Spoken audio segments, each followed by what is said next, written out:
ఈరోజు అంటే ఏ విషయాలు చర్చకు వస్తాయి, అసలు ఏం మాట్లాడుతున్నారు, ప్రతి ఒక్కరి గుండెల్లో వాస్తవంగా రగులుతున్నటువంటి ఆవేదన, బాధ అసలు ఏంటిది అనే విషయాలు తెలుసుకోవడానికి నేను ప్రధానంగా వచ్చాను.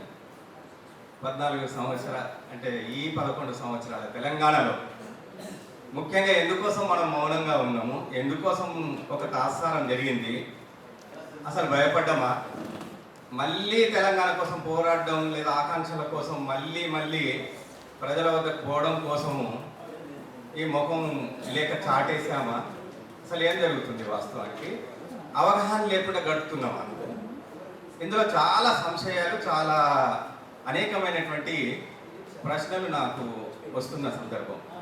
నిజంగానే 11 సంవత్సరాల పీరియడ్ అనేది ఏదైతే కాలం జరిగిపోయిందో చాలా దారుణమైనటువంటి కాలంని మనం బతుకుతూ గడుపుతున్నాం.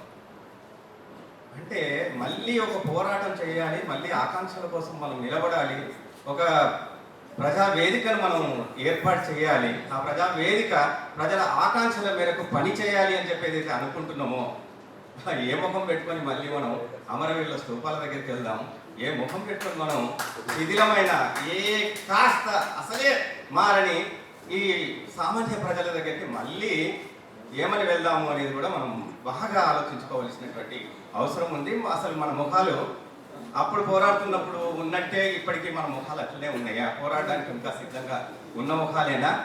ఆకాంక్షల కోసం, అవకాశాల కోసం ఎదురు చూస్తున్నటువంటి ఏమైనా ముఖాలు ఉన్నాయా అనేది ఒకసారి మనం కూడా ఆలోచించుకోవాలి.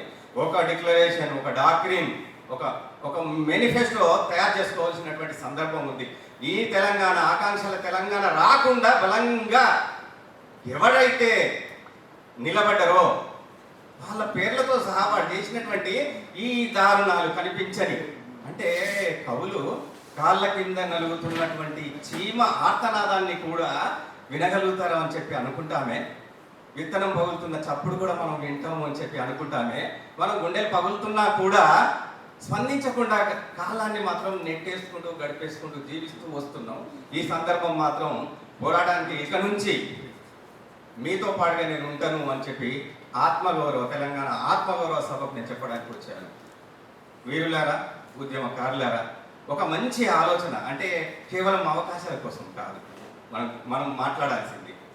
మన తరం గడిచిపోయింది అని కూడా మాట్లాడుకోవాల్సిన అవసరం లేదు. ఈ తరంలో మనం ఉన్నాము, ఈ తరం వచ్చే తరాల కోసం మనం ఏ ఆశయాల కోసము మనం ఒక ఆలోచన చేస్తున్నాము, ఒక కళాకారులుగా, ఒక మేధో జీవులుగా, ఒక జర్నలిస్టులుగా ప్రజల కోసం నిరంతరం ఆలోచిస్తున్నామన్న ఒక భావజాలంతో ఉండి మరి చేయాల్సినటువంటి ఒక అవసరాన్ని ఒక పుస్తకంగా, ఒక ఆలోచన రూపకంగా, అది ఎన్ని వందల పేజీలైనా సరే, మిత్రుడు ఒక్కడు గట్టిగా చేసిండు, వీరు తెలంగాణ ప్రజలు చూడాలి, వినాలి, పైన వాళ్ళు వినాలి, నలిగిపోతున్న వాళ్ళు వినాలి, ఒక పోరాటం స్వచ్ఛందంగా రావాలి.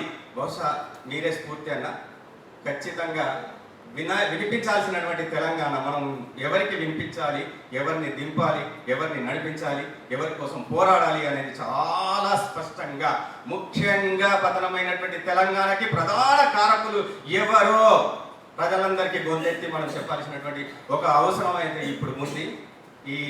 ఈ సభకు ఇంతమంది రావడం గొప్ప విషయం కాదు, ఇంకా పిలిచిన వాళ్ళందరూ వచ్చారు, తప్పిస్తూ వచ్చారు, ఆవేదనతో వచ్చారు, నిలబడి పోరాడడానికి సిద్ధంగా ఉన్నవాళ్ళు నేనే కాదు చాలా మంది ఉన్నారు. కాబట్టి మిత్రులారా, అందరినీ కలుపుకుందాం, ఒక అద్భుతమైనటువంటి ఒక డాక్టరీని తయారు చేసుకోవాలి. అసలు దానికోసం ఒక కమిటీలు వేసుకుందాం, పౌర సమాజాన్ని మనమే నిర్మించుకుందాం. కందుకూరి రమేష్ అన్న అన్నట్టు మనమే నిర్మించుకుంటూ పోదాం, మనమే ఒక ప్రత్యామ్నాయ వేదికలను సృష్టిస్తూ వాడికి సమాంతరంగా పనిచేస్తూ ప్రజాస్వామ్యబద్ధంగా రాజకీయబద్ధంగా ప్రజల ఆకాంక్షల మేరకు నిలబడదాం, పోరాడదాం. జీనా హైతో మరణాసికో ఖదం ఖదం పర్ లడ్నాసికో. అన్న థ్యాంక్ యూ అన్న, థ్యాంక్ యూ వెరీ మచ్. తప్పకుండా మనమే ప్రత్యామ్నాయాన్ని నిర్మించుకుందాం. ఆ దిశగా మీ అందరి అన్న ఇక్కడ అన్నోరా ఇక్కడ కూర్చున్నా, ముందే కూర్చోండి, ఇక్కడ కూర్చోండి, ఇక్కడ ధన్యవాదాలు. మిత్రులారా, కొంచెం సంక్షిప్తంగా మాట్లాడు.